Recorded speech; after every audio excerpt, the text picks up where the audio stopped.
ഈ ആർക്കും കടന്നു ചെല്ലാൻ പറ്റില്ല എന്ന് പറയുമ്പോ അതത്ര ദൂരെയാണോ? അതെ, കുറച്ച് ദൂരെയാ. എന്റെ ഹൃദയത്തിന് വടക്ക് കിഴക്കേ അറ്റത്ത്. അവിടെ നല്ല കുളിരാ, പക്ഷെ ചെന്നുപെടാൻ നല്ല പാടാ. പിന്നെ പോകുന്ന വഴിക്ക് കുറെ കാടും മുള്ളും പാറക്കെട്ടുകളും ഒക്കെ ഞാൻ കൊണ്ടിട്ടിട്ടുണ്ട്. ഒരുത്തിനെയും അങ്ങോട്ട് കയറ്റിവിടില്ലെന്ന് വാശിയായിരുന്നു. പക്ഷെ നീ അവിടെ ചെന്നെത്തി.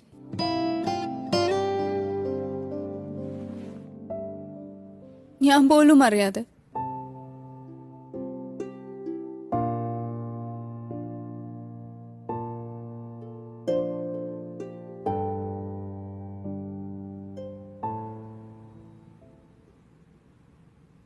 നീ എന്തിനാടാ ചക്കര അച്ഛൻ പട്ടത്തിനും പോയത്?